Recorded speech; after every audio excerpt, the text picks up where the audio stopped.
여러분들은요, 인생을 살아가면서 내 인생에 있어서 가장 중요한 가치는 이것이다 라고 생각하는 것들, 어떤 것들이 있으십니까? 아마 여기 계신 모든 분들이 다 각자 다르기 때문에 내가 생각하고 내가 중요하게 여기는 가치는 아마 전부 다 다를 것입니다. 그런데 오늘 본문을 보시면 한 사람이 예수님께 나와서 이런 질문을 하는 겁니다. 뭐라고 합니까? 선생님이요, 내가 무슨 선한 일을 하여야 영생을 얻겠습니까? 이렇게 질문하고 있습니다. 여러분, 이 청년이 왜 예수님께 이러한 질문을 하겠습니까? 당연히 이 사람에게 있어서 인생의 가장 중요한 가치는 바로 영생이었기 때문에 그렇습니다. 영생. 여러분, 영생이 무엇입니까? 죽음 이후에도 계속되는 삶을 말하는 겁니다. 우리 그리스도인들은요, 죽음으로 모든 것이 다 끝난다 그렇게 생각하지 아니하고 죽음 이후에 우리는 천국에 들어가 영원한 삶을 살아가게 된다라고 믿습니다. 여러분 믿으십니까? 아멘. 우린 영생을 믿습니다. 여러분, 그런데 오늘 본문에 나오는 이 사람은요, 과연 내가 어떻게 영생을 얻을 수 있는 것인가? 어떻게 해야만 내가 영생을 누리며 살아갈 수 있는 것인가? 라고 하는 것이 늘 궁금하였습니다. 여러분, 역사적으로 보면 이 사람과 비슷한 고민을 한 사람이 있습니다. 누구일까요? 바로 진시황이라고 하는 사람이죠. 이 사람은 13살에 왕위에 올라가서요, 강력한 왕권을 구축하고 또 주변의 나라들을 다 정복한 다음에 중국 최초의 통일 국가를 이룬 사람입니다. 그런데 이 사람의 고민은 무엇이었냐 하면 바로 죽음이었습니다. 죽음. 그는 어떻게 하면 내가 죽지 아니하고 내가 만든 이 왕국에서 영원히 살 수 있을 것인가, 그것을 늘 고민하였습니다. 그래서 어떻게 합니까? 진시황은 신하들을 시켜서 불로초를 구해 오도록 합니다. 기록에 의하면 진시황의 신하 가운데 서복이라고 하는 사람이 있었는데, 이 사람이 우리나라 제주도의 정방폭포 인근에 해안까지 왔었다라고 하는 실제 기록도 있습니다. 어찌되었던 이 진시황이라고 하는 사람은 죽지 아니하고 불로초를 먹고 자신이 만든 화려한 아방궁에서 영원히 사는 것을 꿈꾸었습니다. 그런데 어떻게 되었습니까? 이 진시황은요, 49살에 죽고 말았습니다. 여러분, 이처럼 영생이라고 하는 것은 어찌 보면요, 이 세상에 있는 수많은 사람들이 풀고 싶어하는 아주 어려운 숙제와도 같다라고 말할 수가 있을 것입니다. 아마 오늘 본문에 나오는 이 사람도 영생이 무엇인가, 영생을 어떻게 하면 얻을 수 있는 것인가, 이 문제를 조금 풀고 싶었을 것 같습니다. 여러분, 그렇다면 이 사람은 어떤 사람일까요? 오늘 본문과 같은 본문을 기록하고 있는 마가복음 10장과 누가복음 18장의 내용과 비교해 보면 먼저 이 사람은요, 청년입니다. 청년. 그리고 고위직의 공무원이었습니다. 한마디로 이 사람은요, 젊은 나이에 사회적으로 성공한 사람이었다라고 하는 것이죠. 또 어려서부터 아주 좋은 선생님 밑에서 율법을 공부하였던 율법에도 아주 정통한 사람이었습니다. 심지어 이 사람은요, 부자였습니다. 부자. 지금으로 말하면 어떠할까요?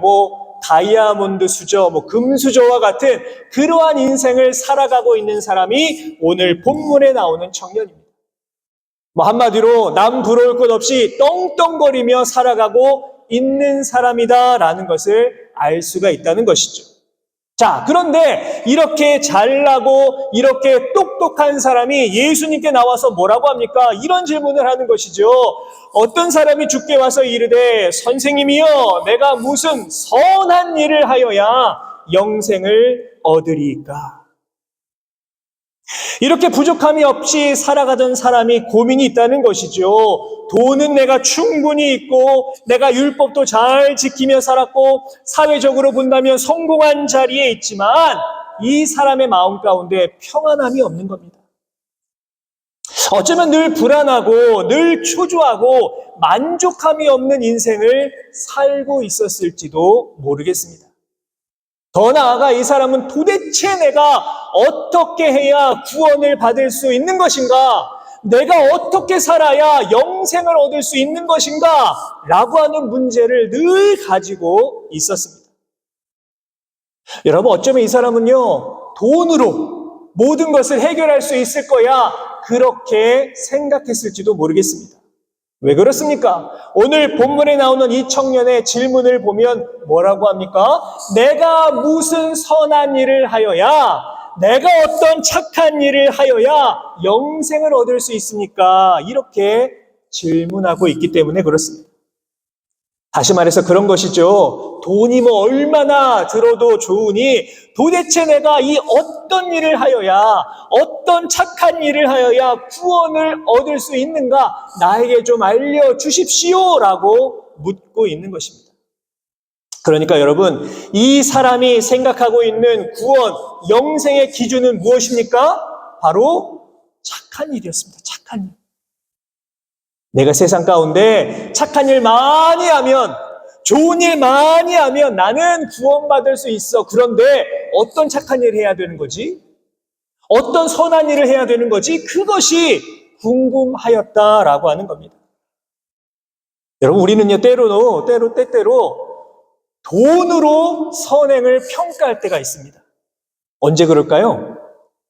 기부가 그렇습니다. 기부. 우리가 사회적으로 어려운 일이 있을 때 유명한 사람들이 얼마의 기부를 했다라고 하는 그런 뉴스를 들을 때가 있습니다. 그때 우리는 은연중에 어떤 생각을 합니까? 돈을 조금 더 많이 낸 사람이 좋은 일 많이 했어, 이러한 생각을 할 때가 있다라고 하는 것이죠. 한국의 경제가 어렵다는 얘기들을 많이 합니다. 뉴스를 보면 지금의 한국의 경제 상황은 IMF 때보다 혹은 코로나 상황 때보다 훨씬 더 어렵다, 이러한 이야기들을 많이 합니다. 자영업자들은 너무나도 힘들다라고 하는 그러한 이야기들을 정말 많이 합니다. 제가 이번에 한국에 가서 있는 동안에 느꼈던 것은 정말로 한국의 경제가 조금 어렵구나라고 하는 것을 느꼈습니다. 어디서 느꼈냐 하면 저희 부모님 댁 인근에 수로가 있습니다. 수로.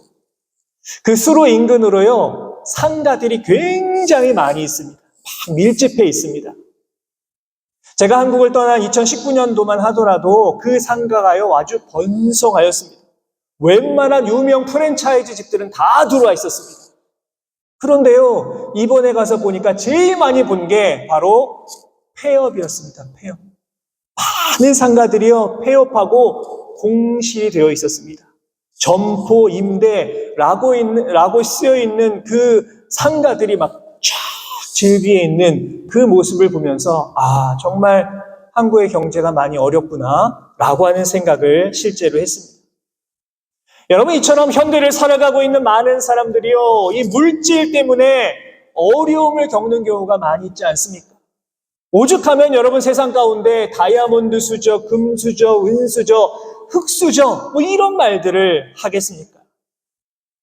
물질에 대한 어려움 때문에 온 가족이 동반하여 생을 마감하였다라고 하는 이 안타까운 뉴스를 들을 때도 얼마나 많이 있는지 모릅니다.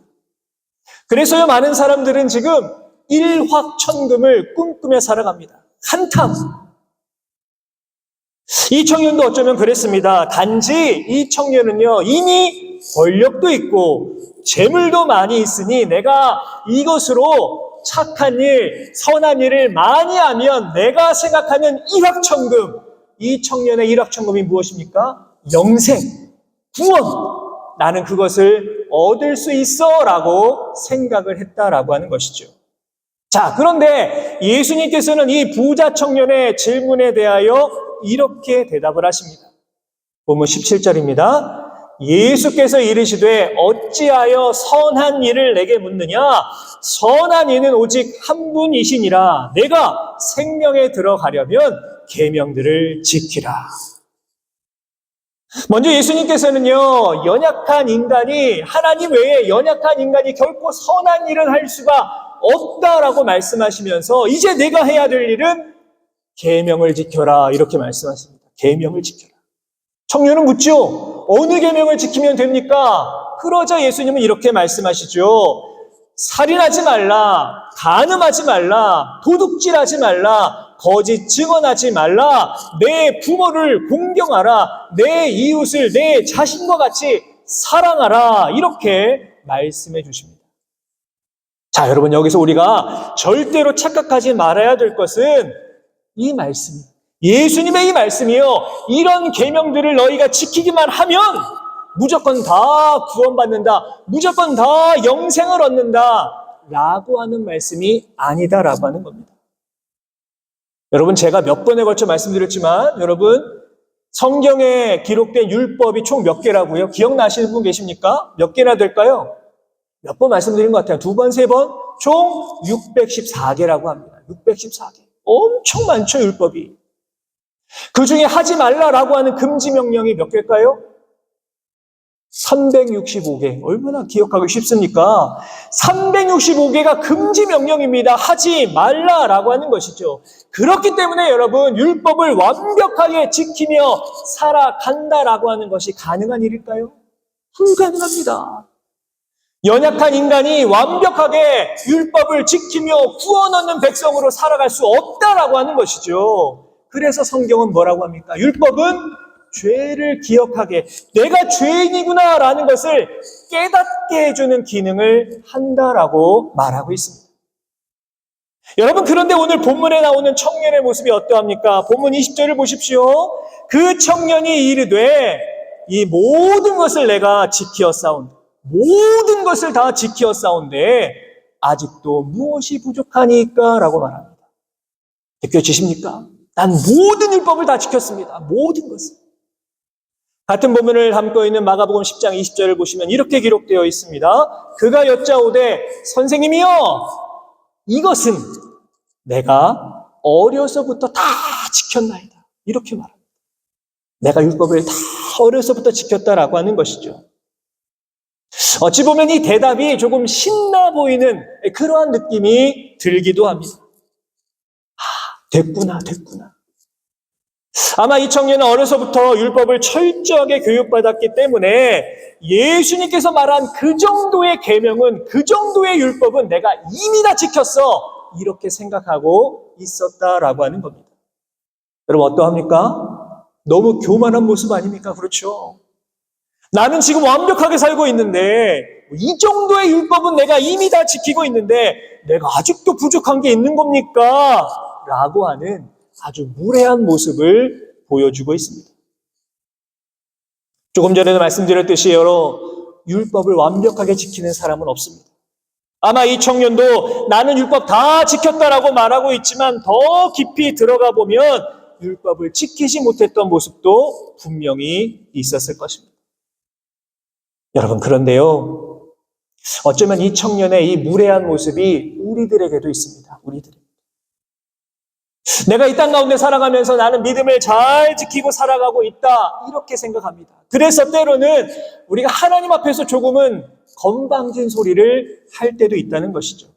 하나님, 이 정도 믿음이면 되는 거 아닙니까? 이 정도 믿으면 되는 거 아닙니까? 이렇게 신앙생활하면 되는 거 아닙니까? 도대체 무엇이 더 부족하다라고 하는 것입니까? 라고 하는 마음을 가질 때도 있다라고 하는 겁니다. 그런데 예수님께서는 이 사람의 마음을 아시고 또 이런 마음을 가진 사람들의 마음을 아시고 이렇게 말씀하시는 것이죠. 우리 21절 말씀 같이 한번 읽겠습니다. 시작. 예수께서 이르시되 내가 온전하고자 할진대 가서 내 소유를 팔아 가난한 자들에게 주라. 그리하면 하늘에서 보화가 내게 있으리라. 그리고 와서 나를 따르라 하시니. 아멘. 여러분, 사랑하는 여러분, 오늘 본문에 나오는 이 청년은요, 외적으로 본다면 완벽합니다. 흠잡을 데가 없습니다. 훌륭한 모습입니다. 누구나 다 인정받는 사람이었습니다. 그런데 예수님께서는 지금 이 사람의 겉모습, 외면을 보고 말씀하신 것이 아니라 이 청년의 내면을 바라보고 계셨습니다. 이 청년은 아마도 이만하면 나는 성공한 인생이야, 이만하면 나는 훌륭한 인생이야, 이만하면 나는 도덕적으로 부끄럽지 않은 모습이야, 이렇게 생각을 했을 겁니다. 그래서 어쩌면 세상에 나만한 사람이 어디 있어? 나 같은 사람이 어디 있어? 라고 하는 착각에 빠져 있었을지도 모릅니다. 자, 그런데 완벽해 보이는 이 청년이 해결하지 못한 문제, 내면의 문제가 있었습니다. 그것이 무엇입니까? 바로 재물이었습니다. 예수님께서는 그것을 아시고 내 소유를 팔아 가난한 자들에게 주라, 이렇게 말씀하신 것입니다. 그래서 어떻게 되었습니까, 여러분? 이 청년이요, 와르르 무너지고 말았습니다. 오늘 보면 22절의 말씀입니다. 같이 읽겠습니다. 시작. 그 청년이 재물이 많음으로 이 말씀을 듣고 근심하며 가니라. 자, 그토록 세상 가운데 정말 자신만만했던 이 청년이요, 재물 앞에서 어떻게 되었습니까? 한없이 초라해지고 말았습니다. 물론 우리가 이 말씀을 통해서 여러분 오해하지 말아야 될 것이 있습니다. 그것은 재물이 혹은 부자가 무조건 나쁘다라고 하는 말씀이 결코 아닙니다. 돈이 많으면 영생을 얻지 못한다, 이런 말씀도 결코 아닙니다. 자, 오늘 본문에 담겨있는 진정한 의미는 내게 주신 그 재물을 나의 욕심이 아니라 하나님의 뜻에 잘 맞게 사용할 수 있어야 된다라고 하는 말씀을 하고 계시는 겁니다. 누가복음 19장을 보시면 이 재물을 하나님의 뜻에 잘 맞게 사용한 사람이 나오지요. 누구입니까? 삭개오이죠, 삭개오. 삭개오 역시 부자였습니다. 부자. 심지어 세리장이었습니다. 얼마나 돈이 많았겠습니까? 그런데 이러한 삭개오가 예수님을 만나게 됩니다. 그러면서 뭐라고 합니까? 내 소유의 절반을 가난한 사람들에게 주겠습니다. 혹시라도 내가 누구의 것을 속여 빼앗은 일이 있다면 4배를 더하여 갚겠습니다 라고 분명하게 말합니다. 다시 말해서요, 삭개오는 예수님을 만난 다음에 내 삶에서 가장 중요했던 그 재물을 하나님의 뜻에 맞게 사용하게 된 것입니다. 그러자 예수님 뭐라고 하셨을까요? 누가복음 19장 9절의 말씀입니다. 예수께서 이르시되 오늘 구원이 이 집에 이르렀으니 이 사람도 아브라함의 자손이미로다 라고 삭개오에게 구원을 선포하십니다. 여러분, 사실 우리가 살면서 경제적으로 힘들고 어려울 때가 정말 많이 있습니다. 아마 여기 계신 여러분들 다 경험해 보셨을 겁니다. 저도 마찬가지죠. 그래서요, 돈이 너무 없을 때는 하나님 앞에 나아가서 하나님, 제발 돈 좀 많이 벌게 해주세요. 돈 많이 벌면 제가 하나님 나라를 위해서 꼭 사용하겠습니다 라고 기도할 때도 있습니다. 여러분, 그런데 어떠합니까? 재물을 이렇게 사용한다는 것이 쉬울까요? 어려울까요? 너무나 어렵습니다. 그렇죠? 견물생심이라고 하는 말이 있는 것처럼 좋은 것을 보면 더 가지고 싶어하는 것이 우리 인간의 욕심입니다. 어쩌면 그 재물 앞에서 한없이 연약해지고 약해지는 것이 우리들의 마음인지도 모르겠습니다. 그래서요, 예수님 뭐라고 하셨습니까? 마태복음 6장 24절에 이렇게 말씀하시지요.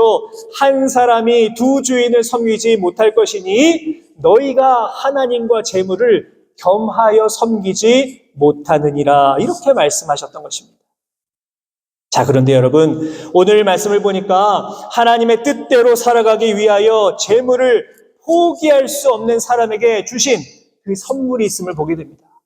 하나님의 뜻에 맞게 살아가기 위해 내 재물을 포기한 사람에게 주신 선물, 그것이 무엇입니까? 바로 하늘의 보화입니다. 무슨 말일까요? 우리가 천국에 가게 되면 그곳에서 나에게 주실 상이 있다라고 하는 것입니다. 다시 말해서 하나님께서 여러분들에게 주신, 우리에게 주신 그 재물을 나만을 위해 사용하기 위해 움켜쥐고 살아가는 것이 아니라 내가 그 재물을 하나님의 뜻에 맞게 사용할 수 있다라고 한다면 우리는 하늘의 보화를 누리게 된다라고 하는 것입니다. 여러분, 러시아의 문호 톨스토이의 작품 가운데 단편이지요. 사람에게는 얼마만큼의 땅이 필요한가라고 하는 책이 있습니다. 여러분 읽어보셨습니까? 아마 많은 분들이 읽어보셨을 것입니다. 내용은 그러하죠. 주인공 바움은요, 성실하고 근면한 농부였습니다. 이 사람의 꿈은요, 거대한 농장, 자신만의 농장을 갖는 것이었습니다.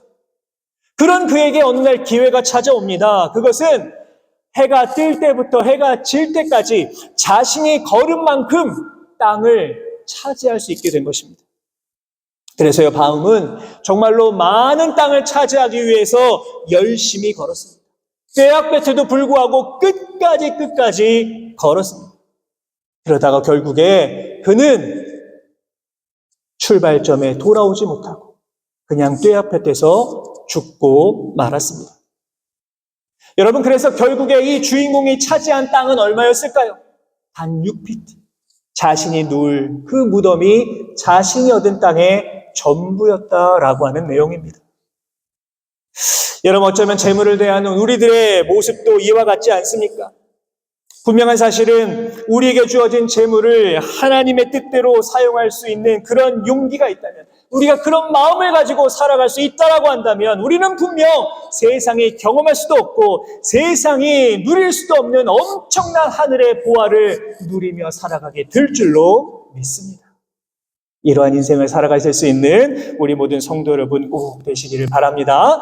우리 다시 본문을 보겠습니다. 이제 예수님은 이 청년에게 그 재물을 팔아 나누어 주라 이렇게 말씀하신 다음에요, 정말 중요한, 오늘 본문에서 가장 중요한 말씀을 하십니다.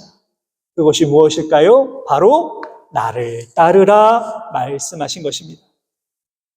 여러분, 다시 말해서 영생을 얻으려면 이 세상의 뜻이 아니라 하나님의 뜻대로 우리가 살아갈 수 있어야 되는 것이고, 우리가 예수님을 따라 살아갈 때에 비로소 우리가 영생을 얻게 된다라고 하는 말씀입니다. 우리가 무엇을 할 수 있습니까? 그것은 예수님께서 우리들에게 진정으로 원하시는 것은 그저 대충 우리가 말로만 우린 예수님 믿습니다 라고 말하는 것을 원하시는 것이 아니다라고 하는 겁니다. 주일에 한번 예배 와서 예배 드리고 가서 나는 그리스도인이야, 나는 내가 할 일 다 했어 라고 생각하는 것이 아니다라고 하는 것입니다. 그보다 더 중요한 건 무엇이라고요? 예수님을 따를 수 있는 용기입니다. 사랑하는 여러분, 여러분은 지금 무엇을 바라보고 계십니까? 여러분은 지금 무엇을 추구하며 이 땅을 살아가고 있습니까? 여러분이 가지고 있는 가장 중요한 가치, 그것은 과연 무엇입니까? 결국 우리가 추구하고 결국 우리가 바라봐야 할 것은 바로 영생입니다. 구원받은 백성이기 때문에 우리는 날마다 천국을 바라보고 천국을 소망하며 이 땅을 살아갈 수 있어야만 합니다. 그렇다면 우리가 어떻게 영생을 얻을 수 있는 겁니까? 그것은 바로 예수님을 따라가는 것입니다. 삭개오가 왜 구원받았습니까? 예수님 믿고 달라졌기 때문입니다. 베드로가 어떻게 자신의 전부였던 배와 그물을 버리고 예수님을 따라갈 수 있었습니까? 그것은 바로 예수님 만나고 그의 삶이 변화되었기 때문입니다. 여러분, 여기 있는 우리도 다 마찬가지입니다. 우리도 영생을 얻으려면 예수님 때문에 내 삶이 완전히 변화되어야만 합니다. 이전까지 재물이 내 삶의 전부였다면 이제는 우리가 하나님 나라를 바라볼 수 있어야만 합니다. 이전까지 내 안에 사랑이 없었다면 이제는 예수님의 그 사랑으로 나의 이웃을 바라보아야 합니다. 권력이 내 삶의 중심이었다면 이제 예수님의 마음을 가지고 섬기고 낮아질 수 있어야만 합니다. 이 시간 우리는 과연 무엇을 바라보고 무엇을 추구하며 살아가고 있는가, 여러분들의 삶의 모습을 깊이 돌아보시기를 바랍니다. 내가 교회를 다니고 있기는 하지만, 예수님을 믿고 있기는 하지만 내 안에 변화가 없다면, 내가 예수님을 따를 수 있는 용기가 없다면 우리는 결코 영생의 자리에 나아갈 수 없을 것입니다.